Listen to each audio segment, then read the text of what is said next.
Obrigado, gente. Boa noite. Vamos lá, vamos correr então. Oi, pronto. Não vamos deixar a peteca cair. Sexta-feira, 10 horas da noite, o sono já batendo. A responsabilidade de entrar na aula do Pedrão, depois da aula do Fox, para mim não é fácil. Que os dois, além de amigos, são referências para mim. Eu admiro demais os dois, então é extremamente gratificante para mim estar aqui. Mas vamos lá. Eu vou falar um pouquinho sobre um tema que eu gosto demais. Quem já me conhece, quem me acompanha um pouquinho, em onde quer que seja, sabe que eu falo muito sobre isso, que é um tema que eu exploro muito, social. O áudio tá bom para vocês? Tá cortando um pouquinho aqui para mim. Então é um tema que eu gosto muito, né? Tanto pelas minhas especialidades, pela minha rotina clínica. Eu falo bastante. Vou afastar um pouquinho aqui. Então, eu gosto muito de placas. Acho que é um tema que nós deveríamos vamos dizer assim, explorar um pouquinho melhor, aprender mais, saber mais. E hoje eu gosto de dizer que eu milito sobre a placa oclusal, né? Eu vou explicar um pouquinho sobre isso, porque eu estou militando sobre a placa oclusal. Então, eu queria só me apresentar um pouquinho melhor, né? Eu sou formado na Faculdade de São Lucas, o ano não importa muito. Eu sou especialista em implante. Assim que eu saí da faculdade, já entrei na especialização de implante. Como muitos, eu entrei para fazer implante porque eu gostava de cirurgia. Quebrei a cara, como muitos quebram a cara também, porque me deparei com prótese. Eu vi a necessidade de fazer prótese. Eu falei, meu Deus do céu, eu vim para fazer cirurgia e só vejo prótese nessa especialidade. Então, eu não sabia muito fazer prótese, saí da especialização de implantia e fui fazer prótese. Na prótese eu conheci um cara que é, até hoje, uma grande referência para mim, que é o Carlos Emílio Zanata, e foi contato com as placas oclusais. O Zanata, ele tinha um jeito peculiar de lidar com as placas, ele fazia a própria placa, né? Ele, desde a montagem articulador, ele encerava a própria placa, ele fazia um ajuste no articulador, fazia um ajuste no paciente, e passou isso pra gente. As minhas primeiras placas no consultório, a gente também executava assim, era coisa que eu não recomendo para ninguém. Só que a rotina clínica tira isso da gente até a gente terceirizar, né? Então, até a gente terceirizar isso para o laboratório. Na prótese, a gente já começa a ter algum contato com um paciente ou outro, com desarranjo oclusal, com desconforto articular, desconforto muscular, e eu fui gostando um pouco daquilo. Mais ou menos em 2018, eu fiz o meu primeiro curso de imersão em DTM, em dores orofaciais. Já em 2019, fiz um curso de atualização de 1 ano, com outra referência para mim, que é o professor Ricardo Thanos. E aí eu entro de cabeça mesmo no mundo das disfunções temporomandibulares, da dor orofacial, e vejo a placa agora com outro enfoque, né? Não mais como a gnatologia, como a prótese, a placa no contexto da reabilitação oral, mas agora a placa no contexto das dores orofaciais, das disfunções temporomandibulares, que parece a mesma coisa, mas não é. É uma outra realidade, né? A gente vai abordar isso de forma muito superficial, mas vocês vão entender esses dois contextos diferentes. Eu também fiz um aperfeiçoamento em periodontia e fiz uma residência de 2 anos pela Uni, lá em 2010, e tenho a grata satisfação de ter como meu tutor o Clesson, que está aqui hoje me assistindo também. É outra satisfação para mim, o meu tutor na minha residência na Uni. O que me fez, então, militar pelas placas oclusais? Antes de começar a entrar no conteúdo, eu preciso falar da Gabi. A Gabi não é a Gabi daqui do CRO, tá? A Gabi é uma paciente como qualquer outra, era uma paciente de DTM, foi uma paciente pré-adolescente, 12 para 13 anos, uma paciente chegou para mim encaminhada de uma outra colega, uma paciente com uma dor bastante importante, uma dor muscular, histórico de bruxismo, bruxismo do sono. A gente em anamnese, né, uma investigação em anamnese, viu que a Gabi estava passando por um problema da própria idade dela, né, pré-adolescente, aqueles problemas de as amiguinhas estavam rejeitando ela, aquela idade de namoradinho, ela não estava interessada, ela queria estudar e estava se sentindo rejeitada pelas amigas, desenvolveu uma ansiedade muito grande, estava fazendo tratamento para essa ansiedade, e isso aumentou o bruxismo, o tensionamento, e desenvolveu muitas dores, e a gente coletou tudo isso em consulta, foi uma consulta bem interessante, fiz toda a orientação, dentre várias outras orientações dentro da consulta, muita conversa, eu sugeri para ela que a gente confeccionasse uma placa. Ela tinha acabado de sair da ortodontia, estava finalizada, o colega era ortodontista, e eu sugeri para a gente fazer uma placa. Ela e a mãe estavam em consulta, estava tudo fechado, a mãe falou, tudo bem, eu vou pensar, agendaram para nós iniciarmos na outra semana, já moldar para iniciar a placa. Até então tudo tranquilo. E como alguns de vocês devem saber, eu, junto com alguns outros malucos, a gente organiza um congresso. E eu estava nesse congresso, eu ia palestrar no congresso até sair, né, por motivo de força maior, sair. E eu estava sem um assunto para palestrar. Eu falei, o que eu vou falar no congresso? O que eu vou falar no congresso? Eu queria algum tema que fosse, né, de impacto, que fosse ajudar a classe. E eu recebo uma ligação da mãe da Gabi. A minha secretária com uma cara desse tamanho no telefone. Falando assim, olha, é a mãe da Gabi. Ela falou poucas e boas agora no telefone. Falando que não entendeu por que você tratou ela assim. Você praticamente extorquiu ela. Porque é um absurdo cobrar o que você cobrou na placa dela. Por um negócio tão simples, né? Não faz sentido você cobrar o que você cobrou por um negócio, uma bobagemzinha de um procedimento. Ela falou basicamente isso. E aí, eu sem entender, minha secretária continuou a falar, ela falou assim, ó, o avô da Gabi, ele é dentista, só que ele não é daqui de Porto Velho, ele é de Cuiabá. E o avô da Gabi falou que é um absurdo você cobrar o que você cobrou só para fazer uma placa. Aí minha ficha caiu. Que nós, como classe, estamos fazendo um procedimento tão consagrado e tão importante como a placa oclusal. E a gente está simplesmente depreciando e jogando no lixo esse tipo de procedimento. E é o que a gente está fazendo hoje em dia, não sabendo indicar, não conhecendo. Porque a realidade que eu vejo hoje é que nós dentistas simplesmente nós não sabemos fazer placa. Os pacientes eles reclamam do uso porque não conseguem adaptar. A primeira coisa que nós fazemos é depreciar o procedimento e falar assim, vamos fazer uma plaquinha. O paciente já está com bruxismo. Bruxismo? Vamos fazer uma plaquinha. Não sabe nem que tipo de bruxismo que é, como é que vai fazer uma placa. Sim, falta de conhecimento. Primeira coisa de tudo. Então nós estamos simplesmente negligenciando um procedimento que é tão importante. E eu falei assim, só agradece a mãe da Gabi que ela me deu um tema. Hoje, essa é a analogia que eu faço, né? Quando eu penso em placas oclusais, é assim que eu vejo a classe odontológica. Falo assim, o que eu sei de placa? Porque todo mundo faz placa. Quando eu pergunto, você faz placa? Faço. Você faz placa? Faço. Todo mundo faz placa, porque que é hipócrita. É moldar, mandar para o laboratório, entregar para o paciente. Estou mentindo? Quem é dentista aqui, por favor? Estou mentindo? Ou está todo mundo dormindo já, só porque é 10h30 da noite? Não estou mentindo, é isso. A gente não sabe ajustar, a gente não sabe o que entregar. A gente fala que está ruim, que não está conseguindo usar. A gente fala que é frescura dele.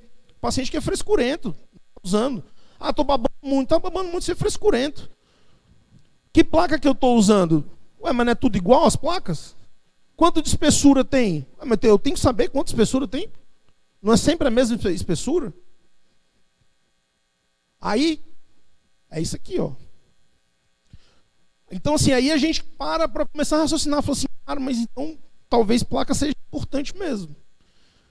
Então aí não faz sentido, então, né, Henrique, eu cobrar R$250 para fazer minha placa, porque se é tão difícil, eu tenho que estudar, e eu tenho que saber qual placa, eu tenho que ajustar da trabalho, eu tenho que, às vezes, usar um material mais caro, então eu não posso cobrar R$250, não posso cobrar R$300, como eu estou cobrando, né? Então aí a gente vai chegar num outro nível, né? De parar de depreciar um procedimento importante. E o que é que a gente mais está fazendo? Então, qual é a minha principal função agora como militante da placa oclusal? Organizar um pouco. Eu não sou senhor da razão de nada, muito pelo contrário, eu não sei de quase nada. Mas eu trago alguns tipos de placa, né? Pelo menos os que eu, ao longo de um pouco mais de 10 anos, né? Desde a especialização de prótese, acabei entregando a época, a data, né? Não queria falar a data, entregando. E os tipos de placa, para as pessoas saberem mais ou menos, esse é o tipo tal, é mais para isso, o tipo tal é mais para aquilo, tudo, organizar isso daí, as nomenclaturas, o que é que também dá bastante confusão, e vocês entenderem o que é o que. A gente vai falar um pouco sobre a técnica de execução, técnica de ajuste, de forma bem didática, bem clínica, tá? Então esses são alguns tipos de placa. Eu não trouxe todos os tipos, óbvio, né? A gente tem alguns tipos aqui. Quais foram os tipos que eu não trouxe? Vamos lá, vamos falar. Protetor bucal é um tipo de placa? É um tipo de placa. Aquele protetor bucal de esporte, né? Não vem ao caso nós trazermos. Algumas placas ortodônticas também, né? Tem alguns ortodontistas, tudo. O Focus falou de alguns casos. Algumas placas específicas da ortodontia também não fazia. Algumas placas que caíram já em desuso, por exemplo, tem uma placa que chama front plateau, que era uma placa que é um dispositivo só na frente, já caiu em desuso, era uma placa que antigamente se usava muito. Outra placa chama placa pivotante, que era uma placa que você deixava um toque em apenas um dente, geralmente em região de primeiro molar ou em pré, com o intuito de fazer um giro na mandíbula para fazer uma descompressão articular. Também viu que dava mais pele sementite nesse dente do que o próprio giro da mandíbula. São placas que caíram em desuso. Então vamos focar um pouco em a gente usa, né? Então nós temos as placas estabilizadoras, placas reposicionadoras, emergenciais, digitais e ronquiapneia. Daqui, a única que eu não vou abordar é ronquiapneia. Eu só coloquei aqui porque eu acho ela importante de ser falada, mas eu não tenho experiência nesse tipo de placa, e eu sempre falo que é um tipo de placa que eu gosto que o ortodontista trabalhe. Tá? O pessoal da DTM gosta muito de trabalhar com ela. Eu basicamente não gosto. Os estudos já mostram que o uso prolongado, médio e longo prazo da placa de ronco e apneia, a gente vê uma movimentação dentária. Né? Os dentes eles são projetados para anterior, os dentes mandibulares, né? Então quem melhor para trabalhar com dente que se movimenta do que o ortodontista? Então, alguns meses atrás, eu até coincidência, estava falando com o Focus, né? Alguns meses atrás eu liguei para ele, falei, Focus, você trabalha com ronquiapneia? Ele falou, não, faço muito, tudo. Eu falei assim, então tá ótimo, vou mandar alguns para você, tudo, porque basicamente eu não gosto. Tive contato, tudo, não foi uma coisa que me seduziu, assim. Então eu só coloquei aqui a título de informação, a gente não vai abordar. Vamos para o arroz com feijão. Placa estabilizadora, tá? É o que vocês mais utilizam, é o que vocês mais conhecem. E o que eu quero que vocês saibam da estabilizadora? O que ela precisa ter, como ela precisa ser, como ela precisa ser entregue no final do ajuste. Beleza? A placa estabilizadora, ela também pode ser chamada de placa de bruxismo. É a mesma coisa. Só que quando ela for usada para o bruxismo, quando eu for utilizar ela para algum outro tipo de situação, ela não vai ser uma placa de bruxismo. O raciocínio é esse, tá? Então a placa estabilizadora é a mesma placa de bruxismo. O professor que gosta de chamar ela de placa de Michigan também é o mesmo tipo de placa, né? O que ela precisa ser em conceito? Lisa. Isso é uma peculiaridade extremamente importante. Essa superfície aqui posterior dela precisa necessariamente ser lisa. Isso é uma questão que eu observo muito. As placas, elas vêm do laboratório com uma edentação. Elas vêm com uma ondinha, podem reparar. Tá? O laboratório faz muito, porque eles no enceramento, eles apertam ela no articulador para dar a edentação da placa e fazem um ajuste oclusal. Eles não fazem a liberação. Imagina que quando o meu paciente está fazendo os movimentos mandibulares, eles precisam ter liberdade para essa mandíbula transitar, né? Então o paciente está dormindo, geralmente deitado, que é uma posição não muito satisfatória para a mandíbula, e essa mandíbula ela precisa transitar. Ele não fica parado. Se essa minha placa ela for muito edentada, eu vou mostrar para vocês uma placa minha que era muito edentada. Isso pode prejudicar muito a respiração do paciente, tá? Então, placa lisa, necessariamente lisa. As guias é uma questão filosófica. Em alguns casos onde o paciente não tem nenhum tipo de patologia oclusal, você pode fazer uma placa sem guia. Eu não vejo necessidade. Então, minhas placas são sempre com guia. Ah, mas dá trabalho de ajustar. Dá trabalho de trabalhar bem. Então, sempre guia, certo? A placa, obviamente, precisa ser estável e os contatos bem distribuídos. Vamos falar um pouco de contato. Porque os contatos não é só ter contato distribuído. A gente precisa fazer uma mensuração da intensidade desse contato. Aqui está a dificuldade. Aqui está o cara que trabalha bem, que entrega qualquer coisa. Certo? O que acontece? Não é só o fato de estar todos os dentes tocando. A gente tem que ter uma preocupação da intensidade dos toques. Eu vou mostrar para vocês um mapinha, que é como se fosse uma cola mesmo, e vocês vão entender o conceito de como tem que ficar no final. Porque o que é a estabilidade dessa placa? Os dentes posteriores, eles têm que ter uma intensidade maior do que os dentes anteriores. Em suma, é isso. Tá? Porque assim, ó, se eu tiver contato em todos os dentes, mas essa intensidade for maior nos meus dentes anteriores, o meu paciente vai sentir um desconforto. Na hora que ele morder, ele vai falar, tá estranho, eu estou sentindo muito na frente. Não, mas está tocando todos. Não, mas estou sentindo. Por quê? Na frente, ele deve ter um leve toque, um encostar. E de verdade, às vezes, se ele nem tocar na frente, não tem problema. A estabilidade anterior, se ela for dada apenas pelos caninos, ela já é suficiente. Calma. Não tem. Vamos lá. Posterior. Então, os toques. Estabilidade posterior. Como é que eu mensuro a intensidade desses toques? Eu uso 2 tipos de carbono. Um carbono de 100 micras e um de 12 micras. Micras é a espessura desse carbono. 100 micras é um mais grosso, parece uma carne mais grossa, tá? 12 micras é um mais fininho, parece um papelzinho laminado. Aqui vocês podem ver, além do azul, o bem grosso, tá tocando o vermelhinho. Então eu sei que o toque aqui está mais forte, porque além do grosso, está tocando o carbono mais fino. Certo? Já na anterior, apenas o carbono mais grosso. Ó. E aqui, ó, bem mais leve. Ó. Até o grosso quase não está tocando. Estabilidade anterior. Mesma coisa os 2 carbonos. Então, só para ficar de novo mais forte na cabeça. Todos os dentes tocando, posteriores tocando mais forte do que os anteriores. Então, nem sempre o cenário vai ser favorável. Aqui eu tenho o seu Francisco. O seu Francisco chegou para mim, meado de um otorrino, morrendo de dor de ouvido.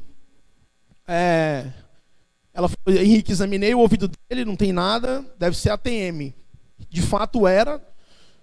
Seu Francisco tinha um total desarranjo oclusal, ausência dentária, muitas periquimáceas aqui, né, excesso de contato oclusal, lesões não cariosas, desgaste, erosão. Uma beleza, né? A princípio, a gente fez uma placa para dar uma estabilidade de articulação, tratamento medicamentoso, saiu rápido do quadro agudo de dor, porque era uma inflamação articular. O seu Francisco equilibrou, a gente reabilitou ele, para reabilitar todos os dentes, obviamente o seu Francisco não quis. A gente fez uma PPR para ele, ele está hiper bem hoje em dia. Vive me chamando para comer peixe lá em Humaitá. Então, uma placa. Olha os contatos dele, ó, bem distribuídos. Ué, cadê os contatos daqui? O seu Francisco não tem dente aqui. A gente lembra que ele dorme com essa placa, ele não dorme com a PPR. Tá? Então, nem sempre o cenário é favorável, mas pelo que tem de situação, ela está equilibrada. Pelo posicionamento mandibular, ela está estável. Então, contatos bem distribuídos, contato bem distribuído. É o que a gente precisa fechar de uma placa estabilizadora. A gente muda, então, para uma placa reposicionadora. Agora a gente começa a dificultar um pouco. Tá? A cabeça de alguns pode começar a sair fumaça agora, é normal. Porque na placa reposicionadora a gente vai fazer o quê? Um reposicionamento mandibular controlado, certo? Eu gosto de dizer o seguinte, basicamente, nós temos dois motivos mais fortes para usar uma placa reposicionadora. O primeiro deles é de quem trabalha na DTM. Então a gente vai passar bem rápido por ele. Daqui a pouco vocês vão ver o porquê, como, tudo eu vou falar por ele, vou mostrar um vídeo, vai ser bem legal. O segundo desses motivos é um motivo que a gente pode usar na nossa clínica, na nossa rotina. E eu sempre falo, o clínico pode colocar isso na rotina, né? Que são os pacientes que vêm com estalos muito fortes na TM. Pega aquele paciente que chega para você, fala assim, não, tem um estalo, muito estalo, faz muito barulho, até travei algumas vezes, não está travando agora, já tive episódio, tudo, não sei o que fazer. O paciente, ele pode ser um paciente de placa reposicionadora, tá? Qual a grande questão da placa reposicionadora? Ela deve ser usada por 90 dias, no máximo, muita atenção a isso, ser substituída por uma placa estabilizadora, tá? Muita atenção a isso. Se você utilizar mais de 90 dias, o paciente não modificar, você pode ter alterações significativas, né, e irreversíveis de todo o sistema, principalmente articular,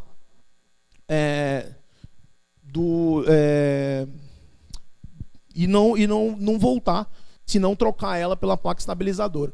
Então a gente tem aqui, né, podia ser um pouquinho mais esse registro mais a topo, né? Um registro protusivo que a gente vai fazer para fazer essa placa. Então aqui um registro, vocês vão entender daqui a pouquinho esse tipo de placa aqui. Mas só para fazer uma demonstração, ó, que o paciente lá em topo a topo, ele está o quê? Reposicionando a mandíbula, tá? Então aqui, ó, qual o benefício da placa reposicionadora, então? Imagina que ele vai usar uma placa que ele vai reposicionar a mandíbula para anterior, e ele vai usar essa placa para dormir. Gente, lembra, duas situações. Uma situação é de quem trabalha com DTM, outra situação é do clínico, tá? Essa placa o paciente vai usar para dormir. Então, quando ele dormir, vocês vão falar para ele, ó, a sua mandíbula vai ser projetada para anterior. Vai ser um pouco desconfortável, mas não é nada que não dê para adaptar. Isso vai ser durante 3 meses. No final você pergunta, guarda, tá bom? Isso, durante 3 meses. Quais são os benefícios que a gente vai ter? Quando a gente projetar a mandíbula para anterior, o nosso disco articular, esse disquinho de cartilagem que vai estar aqui, ele vai ficar numa posição mais favorável, que a gente chama de recapturado, ali na cabeça da mandíbula, né, que é côndilo também, que é um nome mais antigo. Hoje a gente chama de cabeça da mandíbula. Então ele vai ficar numa situação mais favorável aqui. E essa regiãozinha que vocês estão vendo em verde, que a gente chama de região retrodiscal, que é extremamente muscularizada, inervada, que é uma região que for muito comprimida, ela vai doer, vai inflamar com muita facilidade, ela vai ficar descomprimida também, porque nós vamos estar com a mandíbula um pouco mais anteriorizada, lembre-se, né? E a gente vai causar um melhor nessa região. Então, é esperado, não é... A gente nunca afirma nada, tá? É esperado que talvez a gente possa melhorar um pouco a lubrificação dessa articulação nesses 90 dias e pode ser que a gente consiga melhorar um pouquinho esse estalo da paciente, tá? Depois a gente substitui a placa, 90 dias. Junto dessa placa, a gente entra em outra placa, chama de emergencial. Lembra, placa reposicionadora, é uma placa que a gente vai posicionar o paciente mais improduziva, e essa placa é chamada de placa emergencial. As placas emergenciais, elas também podem ser chamadas de social. Por quê? Por exemplo, tem um professor Garanhani, né, o Roberto Garanhani, ele tem um projeto na cidade dele que faz placa para pessoas com pouca condição. Então, elas são chamadas de placa social. Elas são confeccionadas pelo próprio dentista. Por isso é chamada de placa social. Então, placas emergenciais, por quê? A gente pode confeccionar elas nós mesmos no consultório de uma forma um pouco mais fácil, mais rápida. Não daquela forma que eu falei para vocês que eu fazia lá na minha especialização, numa forma um pouquinho mais fácil, para motivos mais, vamos dizer assim, temporários. Vamos dizer que se fosse uma placa provisória, algum motivo que eu preciso dela provisoriamente, vou dar alguns motivos mais, vamos dizer assim, mais palpáveis para vocês entenderem, tá? Eu fiz um caso de simulação aqui, por isso que vocês viram aquela imagem. A gente, então, fez a moldagem do paciente. Vamos supor que eu tenho um paciente que eu preciso fazer essa placa mais urgente, mais rápida no meu consultório. Então, fiz a moldagem. Vou fazer uma placa como se fosse lá na placa de clareamento. Vou pegar uma placa de acetato, lá na minha plastificadora, aquela placa de 2 milímetros, né? Então, lá, uma plaquinha de acetato de 2 milímetros, vou recortar. Só sugiro o quê?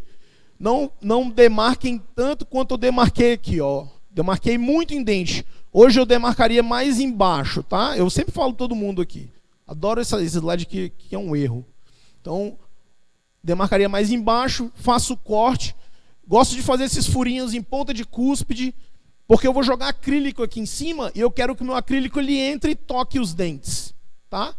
E eu venho, adapto no próprio paciente. Meu paciente está na cadeira lá.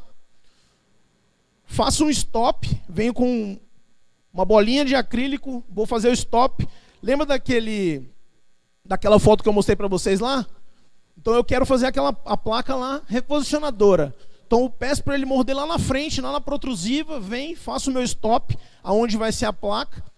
Aqui ficou tudo sem tocar, né, que mais ou menos que vai ser aonde eu vou preencher depois, na posterior.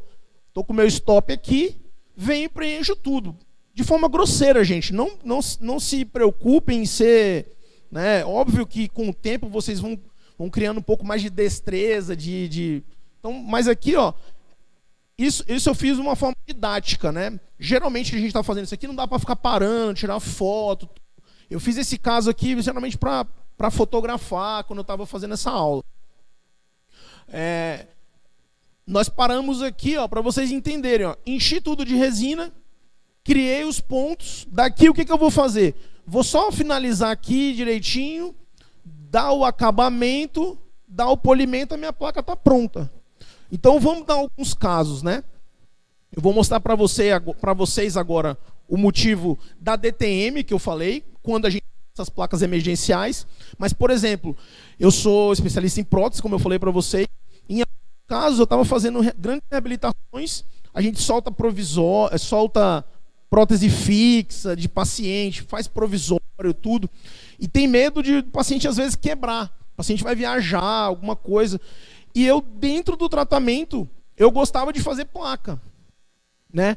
E às vezes fica oneroso para você mandar para o laboratório. O laboratório te cobra 200, 250 reais, às vezes, para fazer uma placa. Você faz 2, 3 dentro de um tratamento, sei lá, de 1 ano e meio, às vezes até mais. Então, dependendo, às vezes, você faz a própria placa. Você pega uma plaquinha dessa de acetato, bumba, faz a acrilização e rapidinho joga o acrílico, fala pro cara, ó, passa o final de ano aí, viaja, 30 dias a gente se vê, mas dorme com essa placa. Sabe? O cara com um monte de provisório te salva. Então, assim, são alguns motivos e algumas cartas na manga que é bom de ter. Eu gosto muito desse caso aqui. Esse caso é da Érica, né? Que aqui é aquela segunda opção, que é de quem trabalha mais com DTM, de se usar uma placa emergencial, certo? A Érica é uma paciente, explicando rapidinho o caso dela, é uma paciente que chegou para mim, já vinda de 2 emergências, chegou para mim e falou assim: Henrique, eu tô travada já há algumas semanas, ninguém acredita em mim, porque eu não tenho dor, hoje eu não estou com dor, eu tenho uma abertura boa, eu consigo comer, eu consigo falar normal, mas eu sinto que eu estou travada, minha boca está travada. Eu fui num serviço de emergência, o médico, não foi dentista que atendeu ela, foi um médico. Ele ficou tentando colocar, manipular, machucou ela a ponto de ela desenvolver uma dor, ela desenvolveu uma artralgia a partir do coisa dele. Aí ela desenvolveu um processo inflamatório articular que levou ela a ir em outra emergência, tipo uns 3, 4 dias depois. E aí atendida por um dentista na emergência. O dentista não quis colocar a mão, porque falou assim: não, agora você tá com um processo inflamatório, acho legal, e medicou. E ela continuou travada. Aí ela foi com um buco, amigo nosso, e ele falou: dá uma avaliada. Porque eu também acho, não sei se está travada, tudo. E de fato ela estava travada. Travada.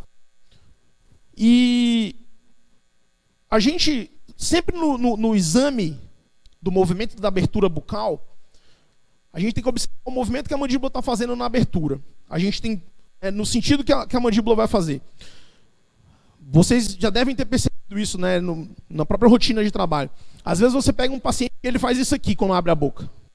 A mandíbula faz um S. Ela abre, vai para um lado e ela volta. Ou então quando ela fecha, ela faz a mesma coisa. A gente chama isso de desvio. O desvio, muitas vezes, ele é o quê? É um deslocamento do disco articular, que a mandíbula faz aquele desvio para poder abrir, abre e fecha. Tá? Tem um outro tipo de movimento que a gente chama de deflexão. O que é a deflexão? Quando eu estou abrindo a boca, a minha mandíbula ela vai para um lado só. O paciente abre e ela vai para um lado só. A deflexão, ela é um sinal que a gente chama de patognomônico, né? É um sinal característico de travamento. Porque significa que o lado que ela está defletindo, que ela está indo, esse lado está travado. E era o que acontecia com a Érica. O que era engraçado no caso da Érica? Ela tinha uma outra condição de TM articular, de disfunção articular. Ela tinha o que a gente chama de hipermobilidade, abria muito a boca. A nossa abertura média, normal, gira em torno de 40 milímetros. Para vocês terem ideia, a abertura de travamento da Érica era de uns 35. Então a Érica travada tinha 35. Por isso que todo mundo que era examinada falava que ela estava normal. Depois de travada, ela foi para 50, 52 milímetros. Então, basicamente, vocês vão ver isso no vídeo, tá? Quando a gente destrava o paciente na hora, se eu simplesmente largar o paciente, tá bom, fecha a boca de novo. O que vai acontecer com ele? Ele vai travar de novo, porque vai voltar para a posição inicial. Então, o que a gente faz? A gente estabiliza ele, pede para ele morder um canudo, um palito, moldo e corro para fazer a placa. Que placa? Reposicionadora. Reposicionadora emergencial. Conseguiram entender isso? Tá? Porque aí esse paciente vai ficar tempo com a placa reposicionadora para sair daquele quadro agudo da articulação dele. A gente vai entrar com terapia medicamentosa, laser, algumas terapias, e depois a gente vai evoluir para uma estabilizadora. Em suma é isso, tá? Olha as duas placas agindo aqui. Então é o videozinho que eu quero mostrar para vocês. Vamos lá.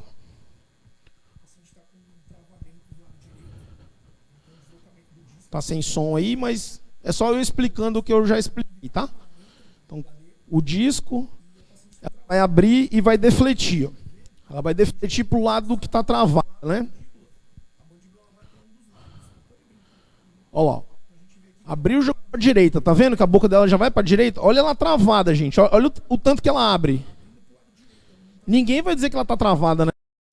E ó, ela vai direto para a direita, ó.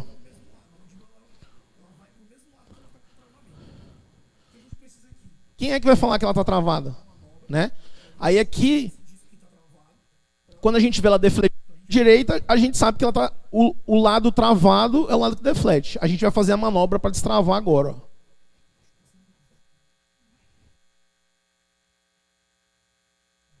Plaque.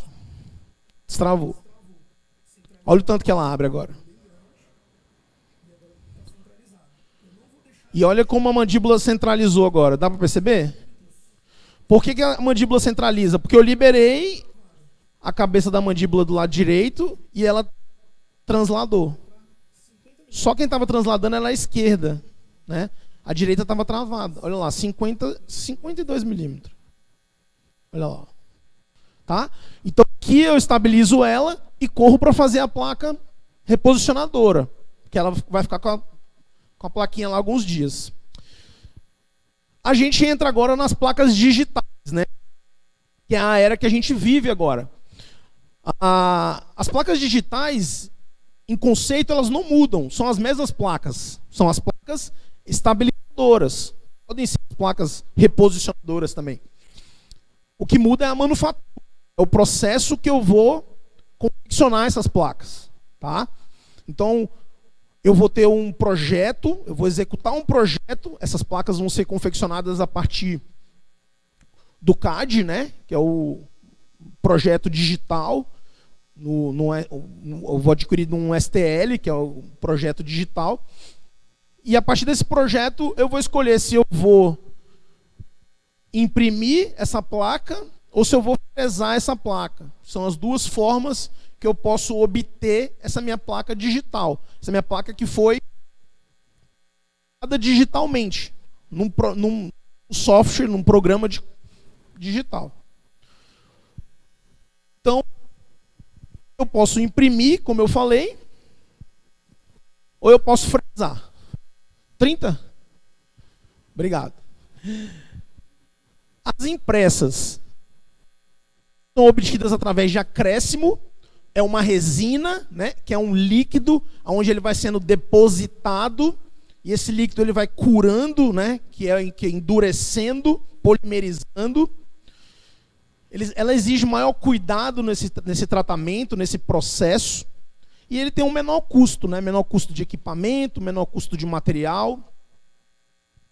As fresadas, elas são obtidas por redução, que é o contrário, né? A partir do momento que a impressa eu tenho um acréscimo de material, a fresada eu tenho um decréscimo. Eu vou desgastando o material, eu vou fresando. Eu tenho um bloco, eu tenho um material rígido, pronto, onde eu vou desgastando, né? Eu vou cortando. Então elas são obtidas por redução, geralmente são blocos de PMMA, e tendem a ser mais resistentes, né? As fresadas, elas são, em suma, mais resistentes do que as impressas. Tá? A gente tem resinas já bem boas, impressão, mas elas ainda são menos resistentes do que as fresadas e do que as termoativadas, que são as analógicas, né? Então aqui, um exemplo do projeto, no Exocad, que é um programa onde o projeto dessa placa. Esse projeto foi executado pelo laboratório Rama, tá? Que é um parceiro nosso que fresa a placa para mim. Eu faço placa fresada com eles, então eles fazem o projeto para mim, mandam, eu aprovo, falo alguma coisa, eu quero que melhore aqui, quero que melhore ali, faz isso daqui. E eles depois mandam para a máquina que vai cortar, que vai fazer a fresagem dessa placa. Então, basicamente, a gente vê é isso daqui, ó. O projeto que eles executaram, a gente vê os movimentos, ó.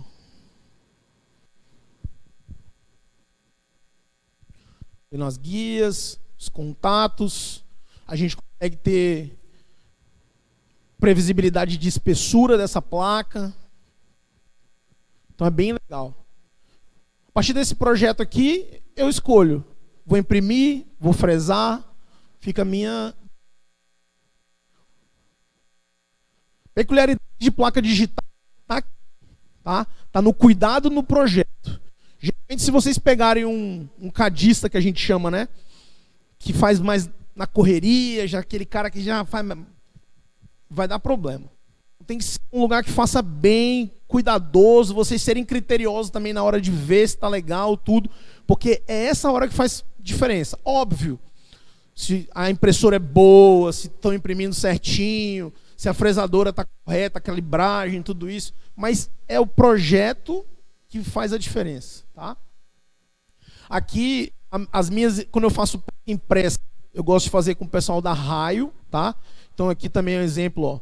Aqui vocês veem a impressora, processo de impressão da placa. Nós vamos mostrar aqui, ó. Super solícito, eu peço para elas mostrarem, ó. Fazendo o processo de impressão. Então a resina é depositada, tá vendo, ó? E ela vai endurecendo, então aqui está a impressão. Aqui, recém-removida, como é que a placa sai, ó. Elas tiraram da plataforma. E aqui a placa pronta, já toda acabada e polida, finalizada. Eu sempre falo que tem um nome, lembra que eu falei lá, tem várias nomenclaturas, tem um nome que as pessoas chamam muito as placas e que hoje a gente não pode chamar mais, que é placa miorrelaxante. Esse nome a gente não pode mais adotar, tá? Porque a partir do momento que eu falo placa miorrelaxante, eu parto do pressuposto que eu provoco um relaxamento da musculatura. E hoje a gente já sabe, já está comprovado cientificamente que eu não tenho esse poder. Em alguns casos, a gente consegue, não está bem fundamentado na literatura ainda. Aumento de comprimento de fibra muscular, feedback, o próprio efeito placebo. O que acontece? Não temos certeza, tá? E de fato melhora, diminui a atividade muscular, mas na grande maioria o paciente continua fazendo o bruxismo, principalmente quando se trata de bruxismo. Esse paciente aqui, lá, né? As placas impressas elas são mais frágeis, né? Esse paciente aqui, ó, 1 mês de placa. O que aconteceu com ele? Vocês conseguem ver alguma coisa diferente nessa placa? 1 mês de placa, tá? Mas porque é placa impressa, talvez seja, tá? Ele nem tinha visto, o paciente nem tinha visto. Ele é um paciente também de disfunção, ele tem zumbido, paciente assim, pacote completo. Paciente. Aí ele veio fazer um treinamento, eu falei para ele, eu falei assim, ó, tua placa tá rachada. 30 dias, aí ele já deu um... Falei, poxa, mas nem terminei de pagar. Eu falei assim, fica tranquilo. Eu vou te dar outra, mas não agora. Eu quero deixá-la aqui por inteiro. Quero fazer um teste. Eu estou deixando. Dei tempo ao tempo para ela. Então eu refinei. Ela não tem movimento. Ela abriu a trinca, mas ela não movimentou. Então assim... Eu falei para ele, eu quero ver o material, a interação do material. Aí ele voltou comigo, depois de 90 dias, ele estava meio agoniado, eu não consegui fotografar, ela abriu um trinco aqui. Essa estabilizou, abriu um trinco aqui, menor. A placa está extremamente equilibrada. Ele também já está super consciente, está fazendo todas as recomendações, diminuiu bem os sintomas, tudo. Mas eu quero ver a interação do material, entendeu? Eu quero acompanhar. Eu falei para ele, quando você quebrar, eu vou fazer outra placa. Mas eu quero uma coisa de ciência, né? A gente gosta de ver as coisas para acompanhar, fotografando e vai vendo, coletando os resultados. Falei para ele, quando quebrar a gente faz outra. Então, 30 dias, tá? Então a gente continua tendo atividade. A gente não tem miorrelaxamento, certo? Vamos falar um pouco do ajuste. Por onde que a gente começa o ajuste, ó? Eu asperizo a superfície, removo a edentação. Lembra a edentação? No laboratório, eu removo aquela edentação e alivio os pontos iniciais. Eu já mando o paciente morder, vejo onde é que está mais alto e já tiro aquele ponto. Então a primeira coisa que eu faço, ó, prego uma max cut bem grosseira e já inicio por aí, ó. Olha o sentido da minha broca, ó. Tá vendo? Sem medo. Deixo lisinha, tá? Eu inicio por aí o meu ajuste, certo? Essa é a cola que eu falei para vocês. Aqui, ó, é o Instagram do professor Garanhani, né? O Óculo Pro. Óculo de oclusão, Pro de prótese.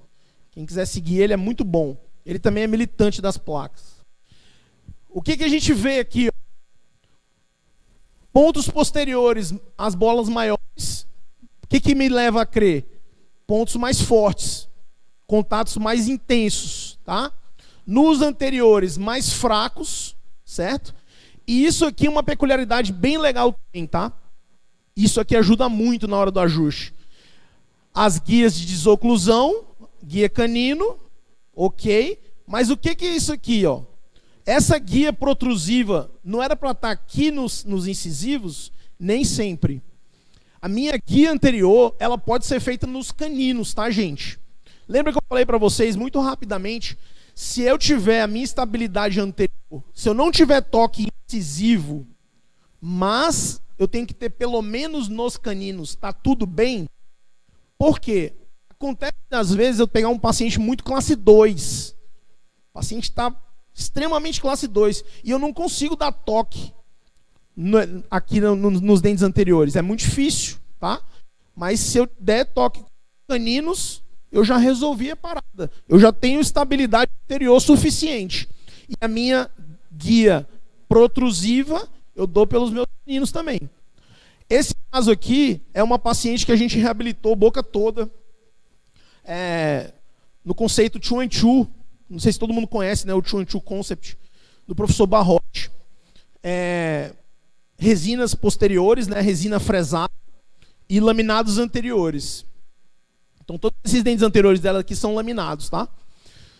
A gente finalizou o caso com placa.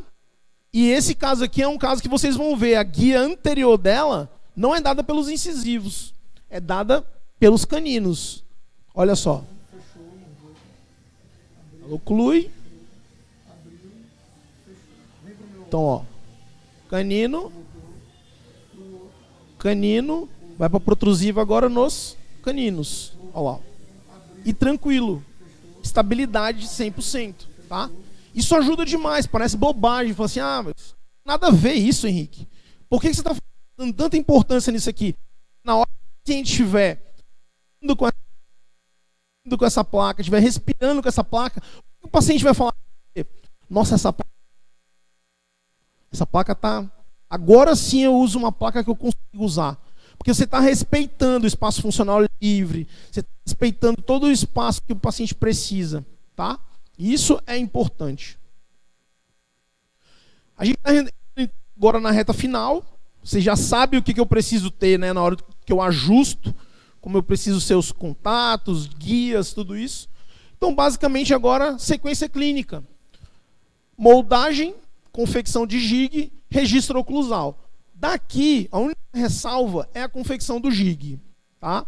É uma coisa muito minha, que eu trago lá da minha especialização de prótese, da gnatologia, e eu falo para todo mundo, não é obrigatório, tá?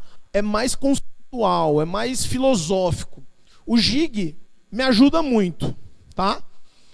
No gig, primeira coisa, eu coloco o paciente em RC, em relação cêntrica, que é uma posição que eu julgo ser mais confortável para o paciente, certo? Eu não gosto de fazer placa com paciente cêntrica, né? Em oclusão cêntrica, no caso, né? Onde ele morde. Eu gosto de fazer ela em relação cêntrica. Não sei se todo mundo entende esses conceitos, mas, enfim. Eu gosto de colocar o paciente, então, nessa posição que é mais... Para o sistema, ela é mais confortável, certo? E o que melhor me ajuda na hora da espessura? Isso aqui é o mais fantástico.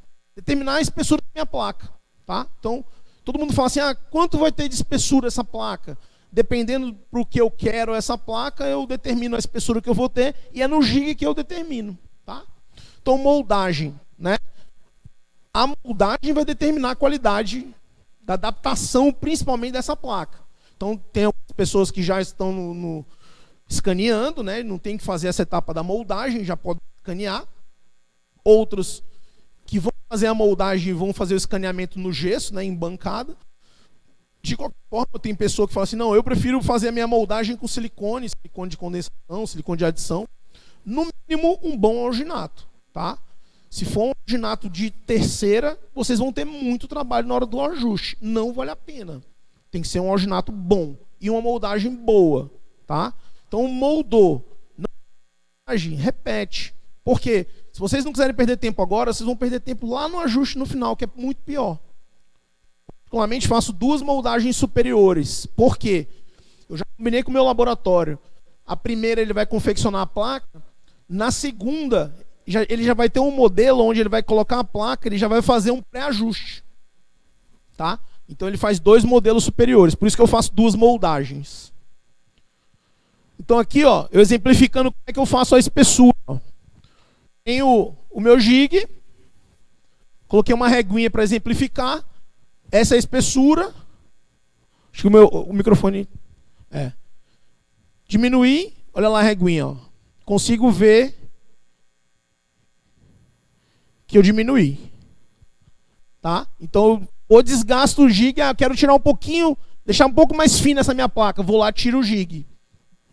Reduzir minha espessura. Deixei a placa mais fininha, mais confortável para o paciente. Tá? O registro, aqui eu fiz com silicone de adição. Pode ser com cera também. Tá? A cera, vocês sabem que vão ter mais trabalho, tem que ter mais cuidado na hora de conduzir isso para o laboratório, tudo isso. Mas ambos, bem registrados, podem ser tranquilamente. E aqui, para a gente finalizar, o que não fazer. Isso aqui são fotos que eu recebo de presente, tá, gente? Eu recebo algumas coisas abomináveis. Então, olha, eu não consigo usar minha placa, eu já tenho placa, tudo, ó. As que eu recebo. Aqui é a famosa placa, eu fiz até essa semana uma brincadeira no Instagram, é a placa Neném. Você já ouviu falar da placa Neném? Ó, essa paciente, ela é uma paciente boliviana, ela fez a placa em Guaiará, e o paciente falou para ela que o caso dela tinha que ser essa placa. Ela falou que pagou caríssimo na placa, a placa Neném, né? Porque não serve nem para bruxismo, nem para clareamento, nem para nada essa placa. Lixo. Certo? Essa é a placa que eu falei para vocês. Ó. É uma placa minha. Olha a edentação. Essa é uma paciente minha que ela mora nos Estados Unidos. Fiz para ela 8 anos atrás. Ela chegou para mim com essa placa. Ah, eu vim para você ajustar a minha placa. Eu falei, atrás então. Já fui pegando material de montagem. Aí ela, mas não vai ajustar? Eu falei, vou. Peguei, tirei foto, joguei no lixo. Outra placa. Então, ó, sem guia, edentação, a cor da placa já é uma cor mais, né? Tártaro, perfuração, é boa para aula. Então, para finalizar, algumas coisas que eu sempre gosto de falar, para a gente continuar estudando, estudar não só odontologia, estudar gestão, marketing, finanças, principalmente fortalecer a cabeça, gente, que odontologia não é fácil. Se não tiver com a cabeça boa, a gente não vai para frente. Fazer um jabazinho nosso aqui rapidinho. A gente está com curso clínico, não sei se todo mundo conhece os meninos, o Jean e o Renan, eles têm o New Concept, que é um curso de retina, né, anterior e posterior. Eles montaram agora o clínico, onde a gente reabilita um paciente, né? A gente já tem um paciente, são 2 módulos, e eles me convidaram para o clínico, onde eu estou abordando lá dentro do curso agora um pouco de oclusão básica, né? E placa. Então, a gente fala de resina, os alunos vão atender pacientes, fazer a reabilitação de resina. Então, a gente tem que ter o conceito, né? Para essas resinas durarem, saber um pouco de oclusão, saber entender a interação dessas resinas, dessa reabilitação no conceito oclusal, para fazer esses trabalhos durarem, né? Então é muito importante.